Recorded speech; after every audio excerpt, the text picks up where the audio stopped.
আসসালামু আলাইকুম। আশা করি সকলেই ভালো আছেন। তো আপনারা সকলেই জানেন যে প্রাথমিক শিক্ষা মন্ত্রণালয় অর্থাৎ প্রাথমিক শিক্ষক নিবন্ধন সার্কুলার প্রকাশ করেছে। তো আমি এর আগে একটা ভিডিওতে দেখাই দিয়েছিলাম অবশ্য যে যে শিক্ষক নিবন্ধন। তো এটা হচ্ছে প্রাইমারি শিক্ষক নিবন্ধন। পাশাপাশি কিন্তু ১৯তম শিক্ষক নিবন্ধনের সার্কুলারও নোটিশ দিয়ে দিয়েছে। তো ২ টা কিন্তু একসঙ্গে নোটিশ দিয়ে দিল। অর্থাৎ ২ দিন আগে আর পরে। প্রাইমারি শিক্ষক দিল হচ্ছে আপনার ৩১ তারিখ সন্ধ্যার দিকে।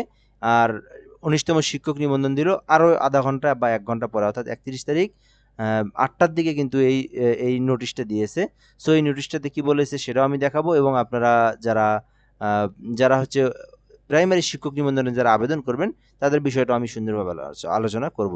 তো ১ম এ আমি বলি এখান থেকে প্রাইমারিতে প্রধান শিক্ষক পদে ১১ এবং ১২তম গ্রেডে ২১৬৯ জনকে নিয়োগ দেওয়া হবে স্থায়ী পদে। অর্থাৎ প্রধান শিক্ষকের সহকারী শিক্ষক না এটা প্রধান শিক্ষক। তো আপনাদের জন্য খুবই দারুণ বিষয় যে এই পদে আপনার কোনো ধরনের অভিজ্ঞতা বা কোনো ধরনের কিছু লাগবে না। শুধুমাত্র আপনি অনার্স অথবা ডিগ্রি পাস করলেই হবে। আপনার অনার্স এবং ডিগ্রি পাস করা থাকলে আপনি প্রধান শিক্ষক পদে ২১৬৯ এর যে পদটা আছে এই পদে আপনি আবেদন করতে পারবেন। তো এই বিষয়টা নিয়ে আমি সুন্দর করে A to Z আলোচনা করব। আপনি কিভাবে আবেদন করবেন, আপনার এখান থেকে যোগ্যতাটা এবং ১৯তম বিষয়টাও আমি আলোচনা করব যে কিভাবে প্রিপারেশন নিলে আপনি ১৯তমতেও টিকতে পারবেন এবং আপনি প্রাইমারিতেও আপনি ভালো একটা করতে পারবেন। ২ টার মধ্যে আপনি রেজাল্টটা কিভাবে নিয়ে আসবেন, কিভাবে কম্পেয়ার করবেন এই বিষয়টা আমি আলোচনা করব। তো এই বিষয়ে আলোচনার মেইন উদ্দেশ্য যেটা সেটা হচ্ছে আমি ২০০৫ সাল থেকে নিয়ে বিগত সাল পর্যন্ত প্রাইমারি শিক্ষক নিবন্ধনের যে বিগত সালের প্রশ্নগুলো হয়েছিল সকল প্রশ্নগুলো কিন্তু আমরা সংরক্ষণ করেছি। সেখান থেকে প্রতি বছরের যে রিলেটেড প্রশ্নগুলো আছে দেখবেন আপনারা একই ধরনের প্রশ্ন কিন্তু বেশ কিছু প্রশ্ন যেগুলো আসে যে একই ক্যাটাগরির যে প্রশ্নগুলো আছে সেই প্রশ্নগুলো কিন্তু আমরা আলাদা করতেছি। এগুলো কিন্তু পিডিএফ করতেছি আমরা। এই পিডিএফ গুলো কিন্তু এখন যেহেতু সার্কুলার প্রকাশ করে দিয়েছে সেগুলো কিন্তু আমরা আপনাদেরকে ধারাবাহিকভাবে দেওয়ার চেষ্টা করব এবং দেব। সো এজন্য যে বিষয়টা বলবো অবশ্যই আপনারা আমাদের চ্যানেলটাতে সাবস্ক্রাইব করে রাখবেন। আর রাইহান হাসান যে চ্যানেলটা আছে অবশ্যই চ্যানেলটাতে সাবস্ক্রাইব করে রাখবেন। নেক্সটে কিন্তু যখন আমরা দেবো এগুলো আপনি জানতে পারবেন এবং কিভাবে আপনি প্রাইমারির আবেদনটা করবেন এই বিষয়টা নিয়ে আমরা আলোচনা করব এবং ১৯তম শিক্ষক নিবন্ধনের বিষয়টাও কিন্তু আপনাদেরকে আলোচনা করব। তার আগে ১ মিনিট সময় নেব হচ্ছে ডিপ্লোমা যারা আছে। তো এইখানে দেখবেন ৯৯ থেকে ১৩০ নং ক্রমিক পর্যন্ত। এখান থেকে আমরা একটু দেখি। একদম ৯৯ থেকে ১৩০ নং ক্রমিক পর্যন্ত এগুলো সব সার্কুলারে ১০০ জন, ৮০ জন, ৯০ জন, ৫০ জন, ৭০ জন। তো এখান থেকে বিভিন্ন ৩ জন, ১০ জন, ২০ জনও আছে। এগুলো হচ্ছে আপনার অনেক পদ এখানে। তো এগুলো কিসের জন্য আমি কি পদ সেটাও আমি এক নজরে বলে দেই। বাংলাদেশের যে ডিপ্লোমা যারা আছে ৪ বছর মেয়াদি যতগুলো ট্রেড আছে, যতগুলো কোর্স আছে সকল ট্রেডেরই কিন্তু সার্কুলার দেওয়া হয়েছে। তো যে ট্রেডের সে কিন্তু আবেদন করতে পারবে। শুধু তাই না আপনার যারা মেডিকেল আছে অর্থাৎ নার্সিং মেডিকেল, প্যারামেডিকেল তারপর আপনার হচ্ছে মিডওয়াইফারি তো সকলের জন্য কিন্তু আপনার সিনিয়র স্টাফ নার্স পদেও কিন্তু সার্কুলার দেওয়া হয়েছে। তো নার্সের এটা দেখবেন ৫৮৪ পদ। এখানে এরকম আরও অনেক আছে। তো আমি ওই বিষয়গুলো বলব না। যেহেতু ওগুলো দেখাতে গেলে প্রায় ভিডিওটা ১ ঘন্টার ঊর্ধ্বে চলে যাবে। শুধুমাত্র আমি প্রাইমারির যারা জেনারেল আছে যারা তাদের জন্য আমি এই ভিডিওটা আমি তাদেরকেই শুধু এই বিষয়টা নিয়ে আলোচনা করব। তো ডিপ্লোমা যারা তারা একটু নিচের দিকে দেখবেন ভিডিওটা ২ মিনিট পর আপনারা কিভাবে এই সার্কুলারটা দেখবেন এটাও বলে দেব। তো ৩২ বছর পর্যন্ত আপনি আবেদন করতে পারবেন। তো বিষয়টা হচ্ছে এখানে আপনার মাধ্যমিক ও প্রাথমিক ও গণশিক্ষা মন্ত্রণালয় অধিদপ্তর, শিক্ষা অধিদপ্তর। তো বেতন হচ্ছে আপনার প্রশিক্ষণপ্রাপ্ত অবস্থায় পাবেন আপনি হচ্ছে ১২,০০০ থেকে ৩০,০০০ টাকা এবং প্রশিক্ষণবিহীন থাকবেন আপনি ১১,০০০ থেকে ২৭,০০০ টাকা। তো মেইনলি যে বিষয়টা আমি এটাকে একদম সুন্দরভাবে ক্লিয়ারলি বুঝিয়ে দেওয়ার চেষ্টা করব। ক নাম্বার যেটা আছে, কোনো স্বীকৃতি বিশ্ববিদ্যালয় হইতে অনন্য ২য় শ্রেণী বা সমমান সিজিপিএ সহ স্নাতক বা স্নাতক সমমান ডিগ্রি থাকলে আপনি আবেদন করতে পারবেন। অর্থাৎ এখানে কিন্তু স্নাতকোত্তর বলে নাই। স্নাতকোত্তর হলে কি হতো? ডিগ্রি যারা তাদেরকে মাস্টার্স পাস করা লাগতো।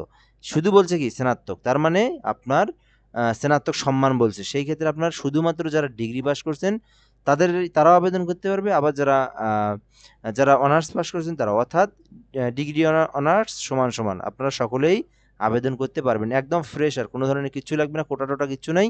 আপনারা আবেদন করতে পারবেন। তো এরপর একটা এখানে যে বিষয় আছে সেটা হচ্ছে এখানে খ নাম্বারে যেটা দেওয়া আছে, শিক্ষা জীবনে কোনো স্তরে ৩য় বিভাগ অথবা সমমানের জিপিএ অথবা ৩য় শ্রেণী অথবা সমমানের জিপিএ গ্রহণযোগ্য হবে না। এই বিষয়টা নিয়ে অনেকেই কনফিউশন, অনেকেই কমেন্ট করতেছেন বা ফেসবুকেও আমি দেখতেছি এই বিষয়টা নিয়ে অনেকেই বুঝতেছে না।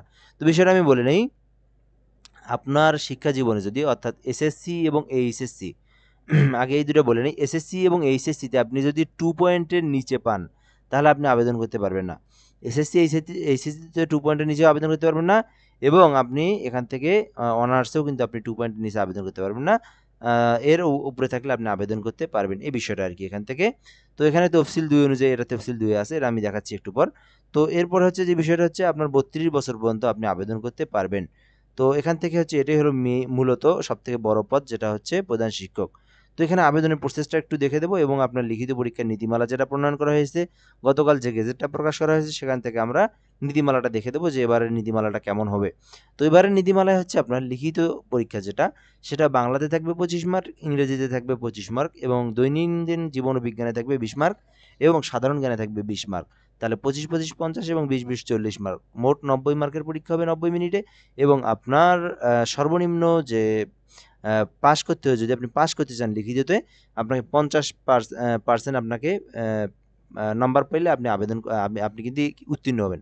অর্থাৎ আপনি 90-এর মধ্যে 50% পেলে উত্তীর্ণ হবেন। এবং ওই যে যে 90-এর মধ্যে যে 10% বাকি থাকলো, সেটা হচ্ছে মৌখিক পরীক্ষা। এখানেও আপনাকে মৌখিক পরীক্ষায় 10 নাম্বারের মধ্যে 50% যদি আপনি পেয়ে থাকেন, তাহলে আপনি মৌখিক পরীক্ষাতেও আবেদন করতে পারবেন। এই মোট 100 নাম্বার। তো লিখিত পরীক্ষায় যারা আবেদন করবেন, তাদের হচ্ছে নেক্সট ধাপে মৌখিক পরীক্ষার জন্য যোগ্য হবেন, তাদেরকে হচ্ছে মৌখিক পরীক্ষায় ডাকা হবে। হ্যাঁ, এরপরে এখানে গ্রেডগুলো দেওয়া আছে, আপনারা দেখে নিতে পারেন। তো এখানে ক্রমিক নাম্বার গ্রেডের, তো গ্রেড নাম্বার, গ্রেড নাম এবং গ্রেডের যে ধরন, পদের যে ধরন, সেগুলো দেওয়া আছে। নবমতম গ্রেড নন টেকনিক্যাল, নবমতম গ্রেড টেকনিক্যাল প্রফেশনাল, 10ম গ্রেড টেকনিক্যাল, 11তম গ্রেড নন টেকনিক্যাল, 12তম গ্রেড নন টেকনিক্যাল, এই বিষয়গুলো দেখলাম। এখন যে বিষয়টা বললাম, আপনি আবেদনটা করবেন কিভাবে? আবেদনের জন্য কিন্তু এখন পর্যন্ত কিন্তু আপনার সার্কুলারটার আবেদনের সময়, মানে আবেদন শুরুর যে বিষয়টা, সেটা কিন্তু এখনো শুরু করে নাই। তো 20 তারিখে শুরু করবে। হ্যাঁ, তো এই জন্য এখন আপনারা কি করবেন? এখন যারা ডিপ্লোমা আছে, তো তাদের জন্য যে বিষয়টা বলবো, তারা হচ্ছে আপনারা শুধু ডিপ্লোমা না, সকলের জন্যই বলবো, আপনারা যদি এই পিডিএফটা, অর্থাৎ এই যে সার্কুলারটা আমি পড়তেছি, এখান থেকে যদি আপনারা নিজেরাই সার্কুলারটা বের করে পড়তে চান, তাহলে আপনারা পিবিএসসি গভ বিডি লিখবেন। এই যে আপনি আপনার হাতে থাকা মোবাইল, ল্যাপটপ, পিসি, কম্পিউটার, আপনি যেকোনো একটা ডিভাইস দিয়ে ক্রোম ব্রাউজার অথবা গুগলে যাবেন, যাওয়ার পর আপনি এখান থেকে লিখবেন বিপিএসসি গভ বিডি, লেখার পরে আপনি নোটিশ বোর্ড পাবেন, ওখান থেকে আপনি দেখে নিতে পারবেন। তো আবেদন যারা করবেন তাদের বিষয়টা আমি বলে নেই। তো সকলেই কিন্তু আপনি আবেদন করতে পারবেন। তো আবেদনের জন্য আপনাকে যে বিষয়টা, সেটা হচ্ছে 21 তারিখে আপনার আবেদনের পেমেন্ট ফি দিতে হবে, এবং 20 তারিখে আপনার আবেদন শুরু হবে। তো 20 তারিখ হলো সন্ধ্যা 6টার পর। তো এরপর অর্থাৎ সন্ধ্যা 6টা, 20 তারিখের পর আপনাকে আবেদন করতে হবে। এখান থেকে আপনি 21 তারিখে টাকা জমা দিতে পারবেন। সো এই বিষয়টা আমরা সুন্দর করে দেখলাম। এরপর যে বিষয়টা এখানে দেওয়া আছে, তো কোটাটা একটু নিয়ে আলোচনা করি। এরপর হচ্ছে যারা বিষয়টা আলোচনা করব, যারা হচ্ছে আবেদন করবেন, তো তারা কিভাবে আবেদন করবেন সে বিষয়টা আমি বলে দেবো। যাদের ল্যাপটপ কম্পিউটার আছে, তারা হচ্ছে আবেদনের প্রসেসটা দেখা দেবো 20 তারিখের পর, এবং যাদের ল্যাপটপ পিসি নাই, তারা হচ্ছে আমাদের থেকে আবেদন করে নিতে পারবেন। তো আপনি আমাদের থেকে আবেদন করতে চাইলে আমাদের একটা মোবাইল নাম্বার দেবো, হোয়াটসঅ্যাপ নাম্বার। 20 তারিখের পর আপনি এই নাম্বারে যোগাযোগ করলে আপনার আবেদনটা আমরা 100% নিখুঁতভাবে আবেদন করে দেবো। কারণ আমরা প্রতিদিন 20টা, 30টা, 25টা আবেদন করে থাকি। তো আমাদের আবেদনটা হবে একদম নিখুঁতভাবে। সো চাইলে কিন্তু আমাদের সঙ্গে যোগাযোগ করেও আপনারা একদম নিখুঁতভাবে, সুন্দরভাবে আবেদনটা করে নিতে পারেন। সো বিষয়টা আমি আলোচনা করব এখান থেকে কিভাবে আবেদন করবেন। তো 20 তারিখের পর এটা আপনি যোগাযোগ করবেন এই নাম্বারে। আপনি নাম্বারটা মোবাইলে সেভ করে, অথবা আপনি কোথাও ডায়েরিতে লিখে রাখতে পারেন। 0177 0177 58 30312। মাউসের কার্সার দিয়ে লিখতেছি, তো যার কারণে একটু এরকম হচ্ছে। সো 017758303112, 0177, আবারও বলি 017758303112। এই নাম্বারে আপনি 20 তারিখের পর আপনি যদি আমাদের সঙ্গে যোগাযোগ করেন, আপনাদের তথ্যগুলো সুন্দরভাবে হোয়াটসঅ্যাপে দিবেন, এবং আপনাদের অ্যাপ্লিকেশনটা করে সুন্দরভাবে আপনাকে আমরা অ্যাপ্লিকেশন কপিটা দিয়ে দেবো। সো অবশ্যই 20 তারিখের পরে যারা আবেদন করবেন দেখবেন, এবং যারা কম্পিউটার আছে, তারা তো ঘরে বসে থেকে আবেদন করতে পারবেন। 20 তারিখের পর আমি সেই বিষয়টা দেখায় দেওয়ার চেষ্টা করব। তো এখানে দেখে দেবো হচ্ছে কোটাটা। তো কোটা এবার হচ্ছে আপনারা জানেন, গতকালও আমি এই বিষয়ে বলেছি যে কোটা হবে এবার আপনার 93% মেধাভিত্তিক, 93% মেধাভিত্তিক, এবং 7% হচ্ছে কোটা থাকবে, যেটা 5% হচ্ছে মুক্তিযোদ্ধা কোটা। মুক্তিযোদ্ধার সন্তান যারা, শুধুমাত্র তারাই হবে। তো গতকাল কিন্তু আরও একটা নীতিমালা করছে, যে আপনার মুক্তিযোদ্ধার যেমন এর আগে ছিল নাতিও পেত, আবার পুতিও পেত।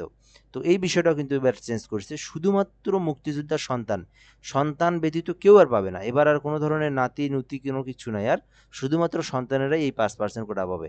এবং তৃতীয় শ্রেণীর যারা আছে, তৃতীয় লিঙ্গের যারা আছে তারা পাবে 1%, এবং যারা ক্ষুদ্র নৃগোষ্ঠী বা শারীরিক প্রতিবন্ধী আছে তারা পাবে 1%। তো এই মোট 7% কোটা এবং 93% মেধার ভিত্তিতে। হ্যাঁ, এই বিষয়টা আমরা জানলাম।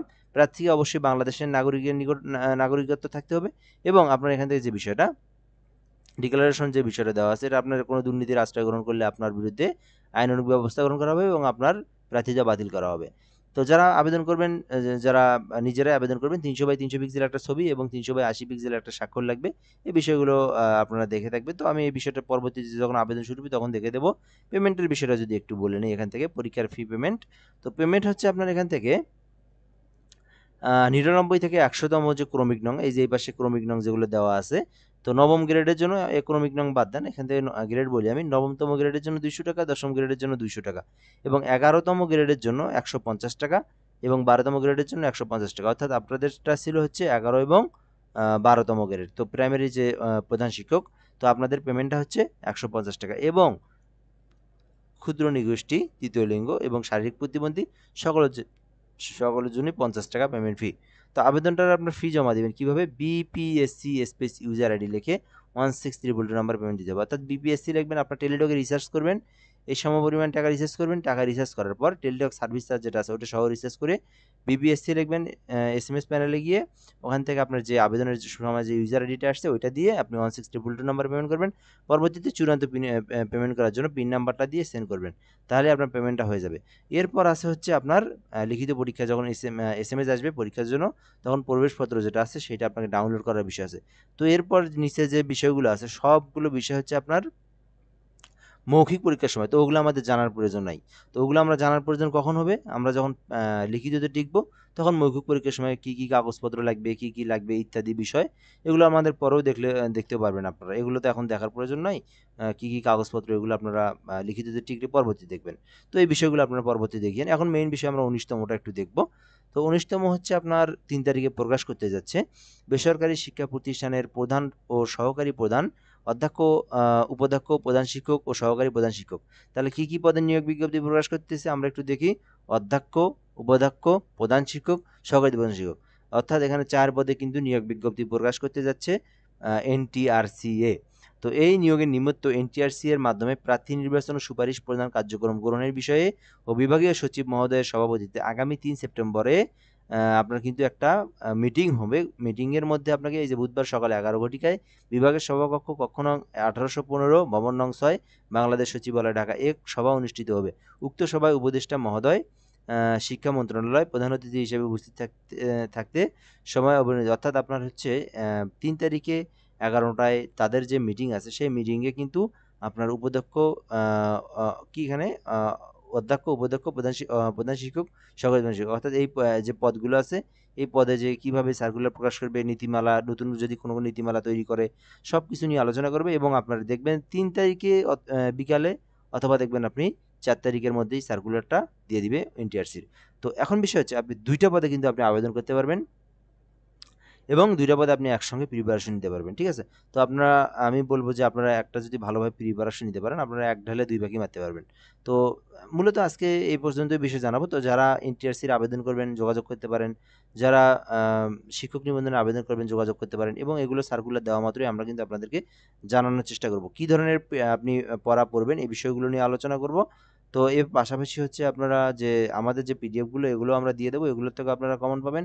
সো পর্যায়ক্রমে কিন্তু পর্যায়ক্রমে কিন্তু পিডিএফগুলো দেবো, এবং NTRC সার্কুলার প্রকাশ করা মাত্র কিন্তু আমরা ভিডিও আপলোড করে দেবো এবং আবেদনের প্রসেসটা জানাবো। সো ভালো থাকবেন, এবং প্রিপারেশন নেন, দেরি না করে পড়ালেখা করেন। ইনশাল্লাহ আপনাদের সকলের ভালো কিছু হবে, কেননা আপনাদের এখান থেকে অনেকগুলো সার্কুলার কিন্তু বর্তমানে চলমান। তো এ পর্যন্তই আজকের ভিডিওটা। কোনো কিছু জানার থাকলে কমেন্ট বক্সে আপনারা জানাতে পারেন। যে কোনো বিষয় জানানোর জন্য কমেন্ট বক্সে কমেন্ট করবেন, আমরা আপনাদের বিষয়টাকে রিপ্লাই দিয়ে সমাধান করে দেওয়ার চেষ্টা করব। এবং যারা আবেদন করবেন 20 তারিখের পর যোগাযোগ করবেন। ধন্যবাদ।